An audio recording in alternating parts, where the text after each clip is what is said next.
ప్రియమైన వాళ్ళారా, ప్రభువైన యేసుక్రీస్తు నామములో ఈ ఉదయకాల సమయాన మీ అందరికీ నా హృదయపూర్వక వందనాలు తెలుపుకుంటున్నాను. ఈ రోజంతా కూడా మీ చేయబడిన అన్ని విషయాల్లో దేవుని హస్తము మీకు తోడు ఉండి మీకు జయాన్ని కలుగుజేయునుగాక. యూదుల పండుగలో ప్రభువైన యేసుక్రీస్తు యొక్క మరణము, శిలువ మరణం అనేటువంటి అంశం మీద మనము దేవుని యొక్క వాక్యాన్ని ధ్యానిస్తూ వస్తున్నామండి. నిన్నటి వరకు పాస్కా పండుగలో వారు చేసేటువంటి 15 సంప్రదాయాల్లో మనం దాదాపు 8 సంప్రదాయాలను మనము నిన్న వరకు నేర్చుకున్నాము. దానికి ఆత్మీయ అర్థాలను కూడా మనం నేర్చుకున్నాం. ఈరోజు కూడా మిగిలినటువంటి కొన్ని సంప్రదాయాలను కూడా మనం నేర్చుకోబోతున్నామండి. ఇప్పుడు 9వ సంప్రదాయానికి మనం వచ్చినప్పుడు ఆ 9వ సంప్రదాయంకి మరోర్ అని చెప్పి పేరండి. ఈ మరోర్ అని పేరు దీనికి అంటే ఈ సంప్రదాయంలో 9వ సంప్రదాయంలో ఏం చేస్తారంటే పాస్కాల వారు ఆ చేదైనటువంటి ఆకుకూరలు కానివ్వండి, తర్వాత కొన్ని అక్కడ ఉండేటువంటి కూరగాయలు, వీటితో హెరసద్ అనేటువంటి ఒక తీయని ఒక పిండి పదార్థాన్ని వారు చేర్చి ఏం చేస్తారంటే ఈ యొక్క చేదైనటువంటి ఆకుతో ఈ యొక్క తీపి అంటే ఆ యొక్క తీయని ఒక పదార్థాన్ని వారు చేర్చి తింటారండి. ఇది దేనికి సాదృశ్యం అంటే బానిస జీవితంలో వారికి కలిగినటువంటి శ్రమలు, కన్నీళ్ళు, ఉపద్రవాలకి ఈ యొక్క చేదు సాదృశ్యంగా ఉంది.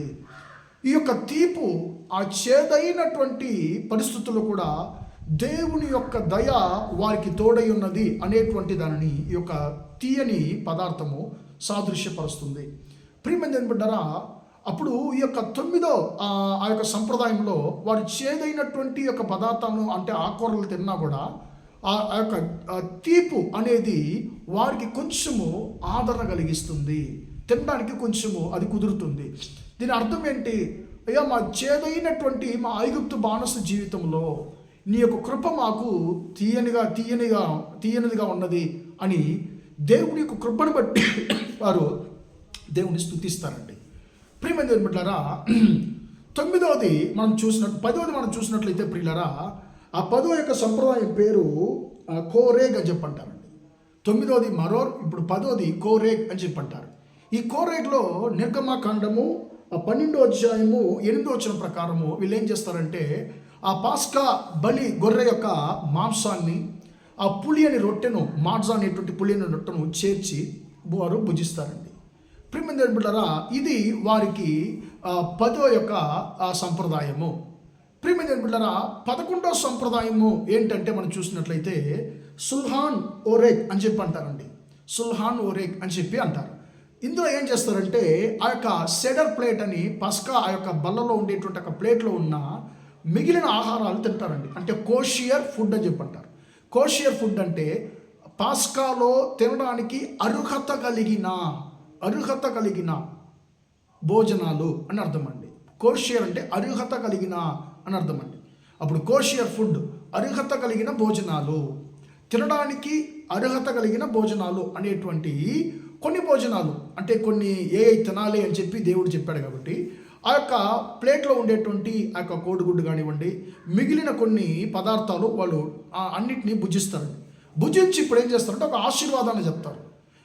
ద్వితీయోపదేశకాండము 8వ అధ్యాయము 10వ వచనం ప్రకారము ఒక ఆశీర్వాదాన్ని వాళ్ళు చెప్తారండి. దీని ఆశీర్వాదం ఏంటి? భూమి నుండి మాకు రొట్టెను కలిగించినటువంటి సర్వలోక రాజా, నీ నామము స్తుతించబడునుగాక అనేటువంటి ఆశీర్వాదాన్ని హెబ్రీ భాషలో వారు చెప్తారు. ఇప్పుడు 12వ సంప్రదాయం మనం చూసినట్లయితే ప్రియమైన దేవుని బిడ్డలారా, యొక్క 12వ సంప్రదాయం పేరు సఫూన్ అని చెప్పి అంటారండి. సఫూన్ అనేటువంటి సంప్రదాయం ఏం చేస్తారంటే వారు అంటే ఆ యొక్క పస్కా ఆ యొక్క బ్యాగ్లో 3 ఆ మాడ్జా పుల్యని రొట్టెలు వారు అంటే ఉంచున్నారు కదా, అందులో మొదటిసారి వారు ఆ మధ్యలో ఉండేటువంటి ఆ యొక్క రొట్టెను వారు విరిచి దాన్ని ఒక గుడ్డలో వస్త్రంలో వాళ్ళు చుట్టి అది ఇంట్లో ఎక్కడన్నా దాచిపెడతారు కదా. ఇప్పుడు ఆ దాచిపెట్టబడినటువంటి ఆ యొక్క పులియని రొట్టెను పిల్లలు కనిపెట్టాలి. పిల్లలు ఎక్కడుందో అది కనిపెట్టాలి. ప్రియమైన దేవుని బిడ్డలారా, ఇది ఎందుకు చేస్తారంటే మన జీవితంలో దేవుడు మనతో ఉన్నాడా అనేది అప్పుడప్పుడు పరీక్షించుకోవాలి. అంటే మనం దేవుణ్ణి ఎతికేవారుగా ఉండాలి. అనేటువంటి విషయాన్ని ఈ యొక్క 12వ సంప్రదాయంగా యూదులు తన బిడ్డలకు పాస్కా రోజు నేర్పిస్తారు. ప్రియమైన దేవుని బిడ్డలారా, మన బిడ్డలకు మన పిల్లలకు మనం ఏం నేర్పిస్తున్నామండి? దేవుని వెతకడం మనం నేర్పిస్తున్నామా అనేటువంటి దాన్ని ఆలోచిద్దాం పిల్లరా. ఈ రోజుల్లో తల్లిదండ్రి అంటే వీళ్ళు ఎక్కువ ఎక్కడికి వెళ్ళకూడదని చెప్పి ఫోన్లు కొనిస్తున్నారండి, వాళ్ళకి ల్యాప్టాప్లు కొనిస్తున్నారు, కానీ బైబిళ్ళు కొనియడం లేదు. వాళ్ళకి సపరేట్గా రూమ్లు కట్టిస్తున్నారు, వారు బాగా కంఫర్టబుల్గా ఉన్నారని చెప్పి ఉండాలనుకుంటున్నారు. కానీ నా బిడ్డ దేవునిలో ఎదుగుతున్నాడా, దేవుణ్ణి ఎతుకుతున్నాడు అనేటువంటి దాన్ని చాలామంది తల్లిదండ్రులు ఆలోచించడం లేదు, దేవుని వెతకడం నేర్పించడం లేదు. ప్రియమైన దేవుని బిడ్డలారా, ఎన్నో క్రైస్తవ కుటుంబాల్లో ఆదివారంలో పిల్లలు చర్చికి రాకుండా నిద్రపోయేటువంటి పరిస్థితులు మనం చూస్తున్నాం పిల్లరా. బయటికి ట్రిప్ వెళ్ళేటువంటి విషయాల్లో మనం చూస్తున్నాం, చాలా బాధాకరమైనటువంటి పరిస్థితి. కానీ యూదులు తన బిడ్డలకు యెహోవాని వెతకడాన్ని నేర్పించారు. ప్రియమైన దేవుని బిడ్డలారా, మన జీవితంలో కూడా మనము దేవుణ్ణి మనం వెతికేవారిగా ఉండాలి. మరియా మీరు చూసినట్లయితే యేసయ్య చనిపోయాడు, పాతిపెట్టబడ్డాడు. మరియా ఏం చేసింది? యేసయ్య యొక్క శరీరాన్ని ఆమె వెతుక్కుంటూ వచ్చింది. యేసయ్య చర్మాన్ని నేను చూడాలి, యేసయ్య శరీరాన్ని నేను చూడాలి అని చెప్పి ఆమె ఏం చేసింది? 3వ దినాన యేసయ్య యొక్క చనిపోయినటువంటి శవాన్ని చూడడానికి వచ్చింది. యేసయ్య యొక్క శవాన్ని ఎతికింది.